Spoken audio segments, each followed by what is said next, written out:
Olá, tudo bem com você? Comigo, com a graça de Deus, está tudo bem. Final de ano, festas, alegrias, alguns para muitos tristezas, né? Muita celebração, muita comemoração. Agora, a vida continua, ano novo, né? Deus abençoe cada um de vocês nos novos projetos antigos que começaram e ainda não terminaram e que vocês possam executar. Deus abençoe cada ação de vocês. Deus abençoe a sua família, viu? Família é bênção, família é projeto de Deus. Estou aqui iniciando o ano, não é, com uma reflexão. Quando Deus chama o homem para executar a sua obra. Está lá em Êxodo, capítulo 3. Eu vou ler os versículos de 6 a 12. Mas a sua leitura você pode ler do 1 até o capítulo 4, tá? Que exatamente está ali o que eu vou falar para vocês. Pois bem, então, para você que ainda não leu a Bíblia, né, não conhece alguns fatos, algumas histórias, a pessoa desse assunto aqui é Moisés. O povo de Israel estava cativo, servindo ao Egito como escravo, né? Quando chegaram lá, foram bem recebidos. O povo cresceu e já não era o primeiro faraó, já era o segundo, e esse faraó temeu que eles viessem, por eles terem se multiplicado, que eles viessem a dominá-los, mas a intenção deles não era essa. A intenção deles era um dia voltar para a terra que Deus havia dado para os seus pais, que era Canaã, não é? Pois bem, então vamos começar sem perca de tempo. Êxodo capítulo 3, versículo de 6 a 12. Disse mais: Eu sou o Deus de teu pai, o Deus de Abraão, o Deus de Isaque, o Deus de Jacó.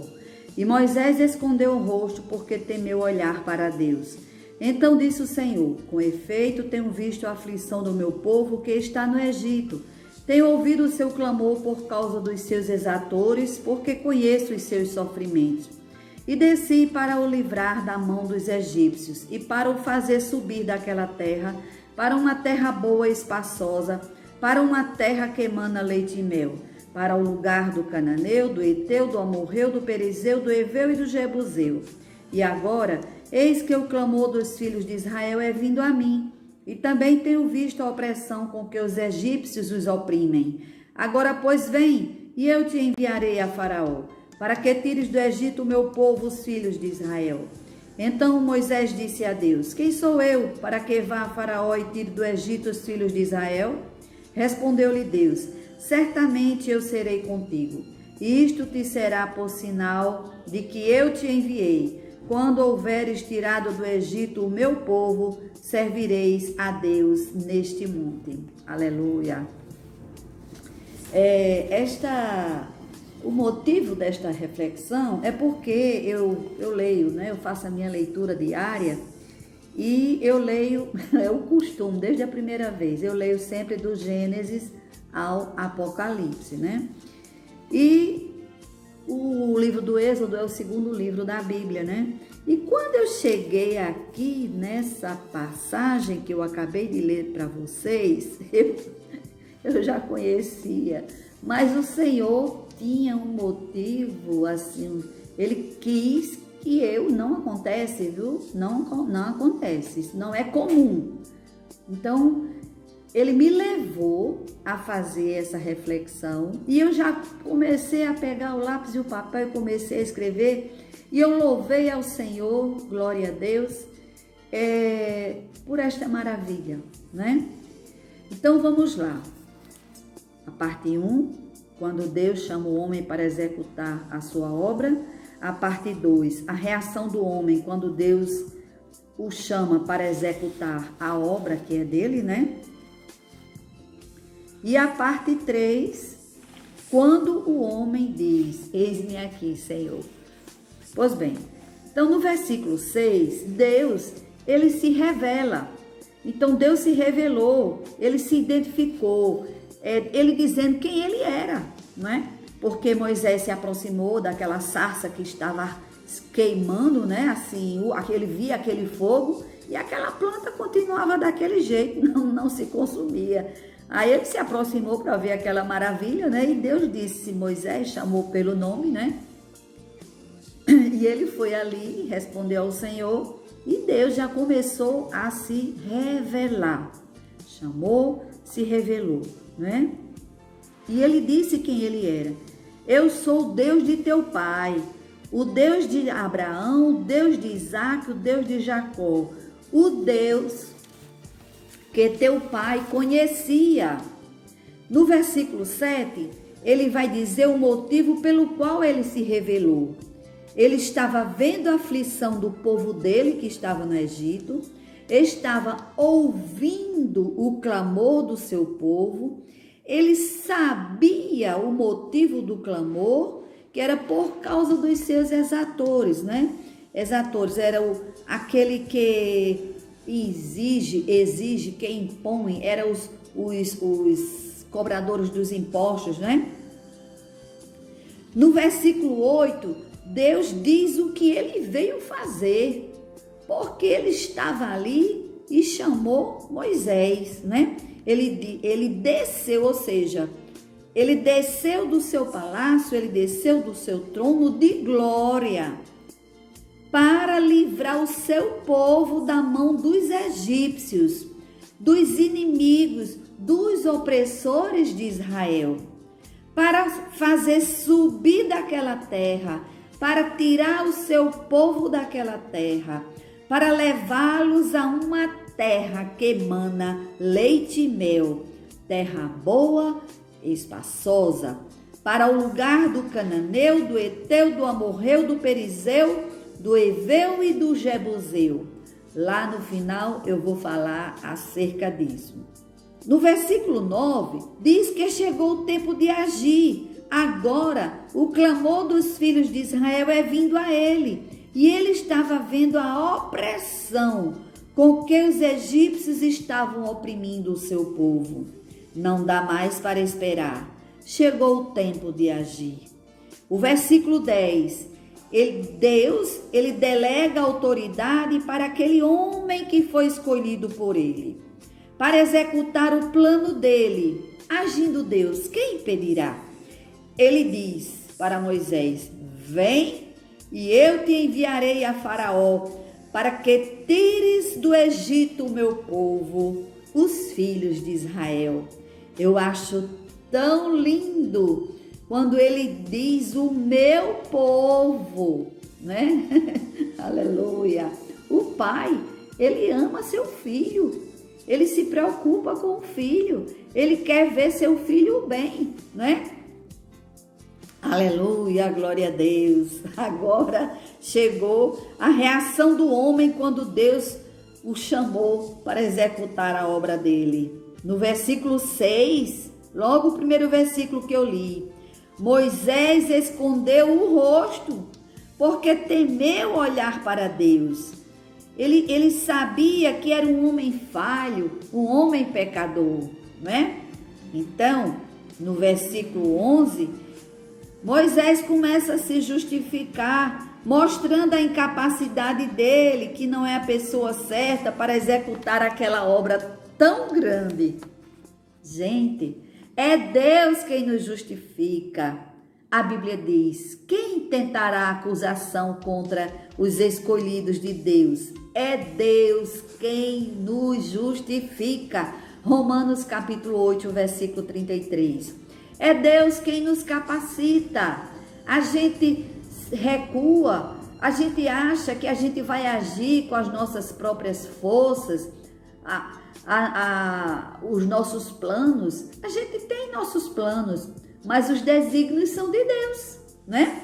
A Bíblia assim o diz. Não que sejamos capazes por nós mesmos de pensar alguma coisa de nós mesmos, mas a nossa capacidade vem de Deus.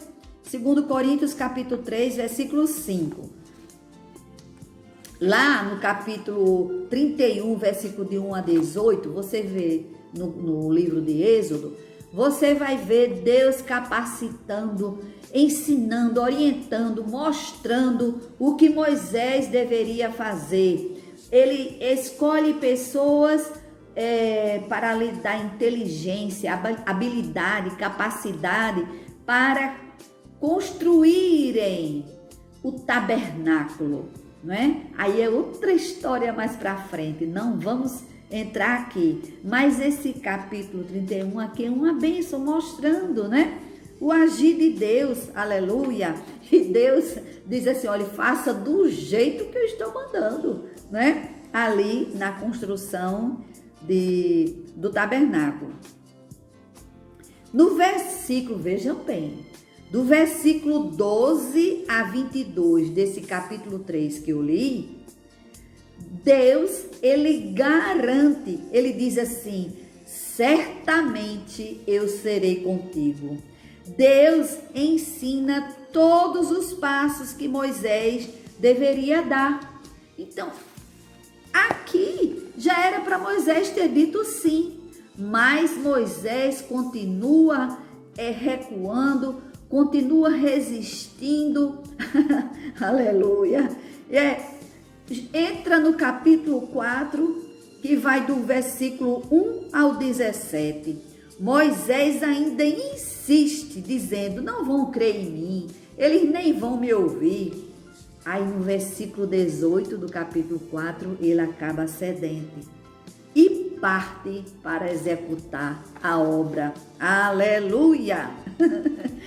Aqui na parte 3, quando o homem diz, eis-me aqui, Senhor, sabemos que a palavra Senhor significa dono. O servo faz a vontade do dono. Um passo de cada vez, até o dia de cantar o hino da vitória. Aleluia! Glória a Deus! Eu lembro, só um pequeno detalhe assim, para a gente ver, né? Quando a minha amiga Cristina, irmã na fé, ela veio aqui para casa me ajudar, ela faz a minha faxina nas quartas-feiras, né? Então, a primeira vez que ela veio, eu saí mostrando, né? Olha, o local lá na despensa onde ela pegar os materiais e o que era que eu queria que ela fizesse. Pronto, foi uma bênção.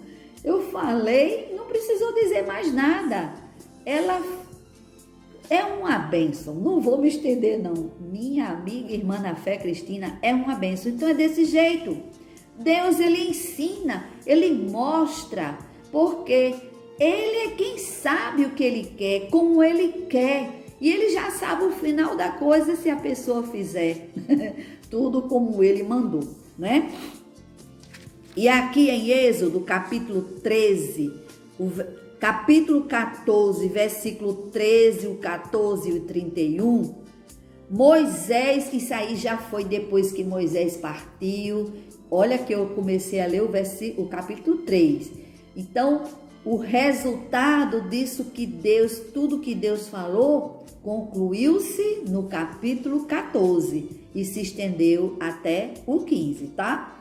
Moisés, porém, disse ao povo, não temais, já lá, falando para o povo de Israel, estai quietos e vede o livramento do Senhor, que ele hoje vos fará, porque aos egípcios que hoje vistes, nunca mais tornareis a ver. O Senhor pelejará por vós e vós vos calareis. Aleluia! E no versículo 31 diz assim, e viu Israel a grande obra que o Senhor operara contra os egípcios, pelo que o povo temeu ao Senhor, creu no Senhor e em Moisés, seu servo. Eles viram que Moisés era o homem que seguia os passos do Senhor, que falava e agia como o Senhor o mandara falar e fazer. E eles viram o resultado, a consequência daquele que é obediente ao Senhor. É vitória. O final é vitória. Aleluia. E no capítulo 15, versículo de 1 a 19, a gente vê o cântico de Moisés. Ele exaltando o nome do Senhor, aleluia, pela maravilha que Deus fez com ele primeiro e com o povo de Israel. Aleluia, é o povo de Deus, né? A Bíblia diz que Israel é a menina dos olhos do Senhor. E no capítulo 15, o versículo 20 e 21, mostra a dança de Miriam e das mulheres. Antes era choro, agora alegria. Havia chegado o tempo de cantar, o tempo de adorar, o tempo de ser grato, de exaltar, de bendizer o nome daquele que não existe outro nome além dele, o Senhor. Aleluia! Deus de Abraão, Deus de Isaque, Deus de Jacó. Miriam, a irmã de Moisés, ela havia livrado seu irmãozinho quando ele estava com apenas 3 meses, né? Que ele estava sujeito a morrer pelo exército de Faraó. Aleluia! É uma bênção a história, não vou me estender não para não ficar muito longo o vídeo. Por isso, não tema, Deus sabe de todas as coisas, tudo é no tempo dele. Aleluia! Glória a Deus! Em Gênesis capítulo 15, versículos de 13 a 16. Isso foi para trás, né? Uns 1.100 anos antes, né? Deus havia falado para Abraão. Ele deu a terra de Canaã para ele e ele também falou isso para Abraão. Sabe com certeza que a tua descendência será peregrina em terra alheia. Ele não disse qual era a terra, que foi o Egito. Sabemos que foi o Egito, né? Deus, ele vai mostrando as coisas aos poucos, né? E será reduzida à escravidão, será afligida por 400 anos. Sabe também que eu julgarei a nação, a qual ela tem de servir, e depois sairá com muitos bens.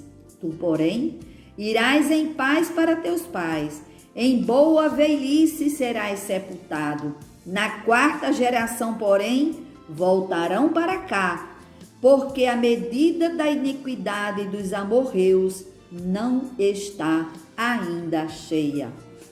Eu falei para vocês que eu ia comentar com vocês o que eu falei aqui no início, que Deus estava levando eles para a terra, uma terra que mana leite e mel, terra boa e espaçosa, né? O lugar do cananeu, Eteu, Amorreu, Perizeu, Eveu e do Jebuseu.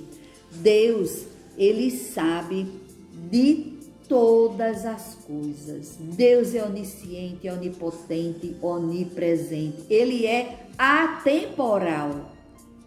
Para ele, ontem, hoje e amanhã é a mesma coisa. E a Bíblia diz, no conhecimento humano, né? O apóstolo Pedro disse que um dia é como 1000 anos para Deus, né? Então, um dia para nós, Deus está na frente 1000 anos, no entendimento do apóstolo Pedro, né? Porque ele sabe de todas as coisas. E Deus havia falado para Jacó, quer dizer, já a descendência de Abraão, para Jacó e Isaque, né? Que Deus os faria tornar para a terra dos pais dele, ou seja, Canaã.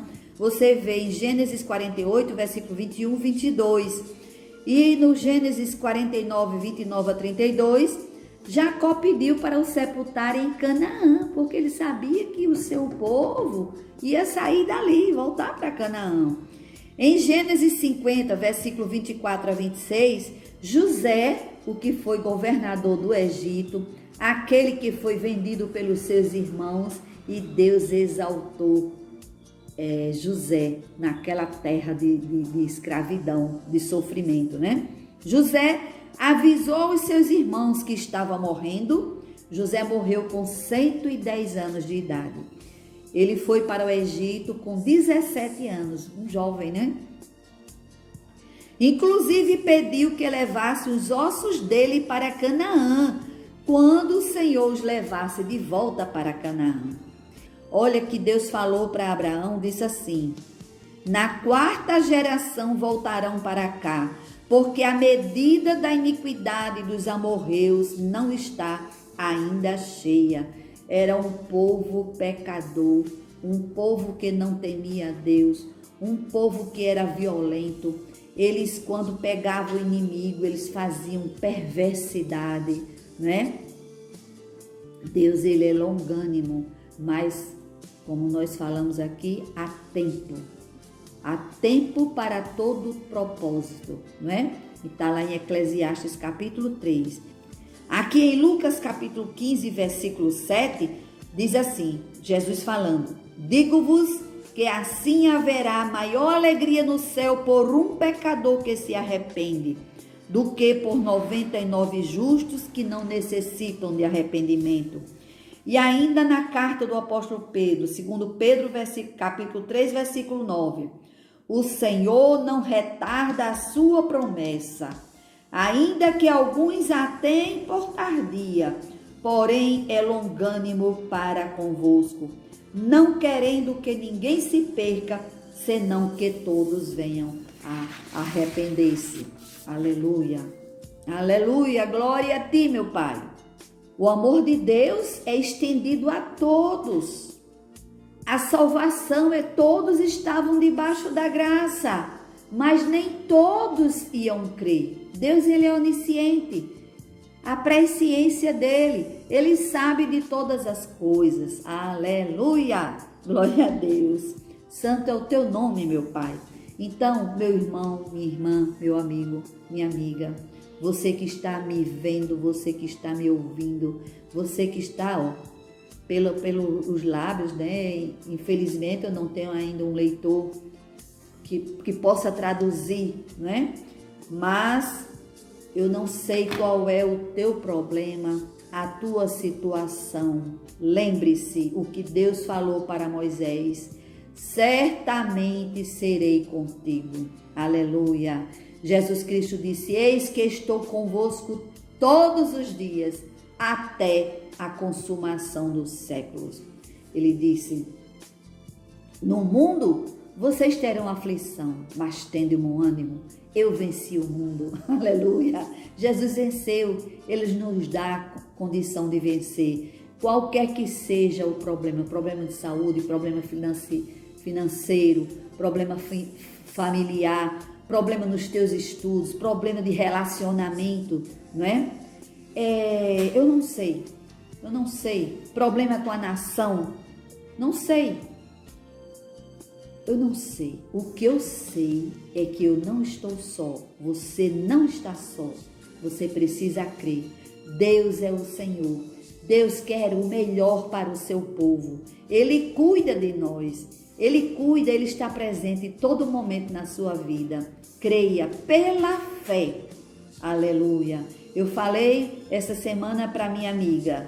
Eu disse: olha, Jó é conhecido como o homem da paciência. Se fala a paciência de Jó. Jó, a Bíblia também mostrou a falha de Jó. Porque quando Jó, ele adoeceu, que houve, que os seus filhos morreram, foi muita coisa. Ele foi roubado, né? Foi saqueado de tudo. Até a saúde dele ele perdeu.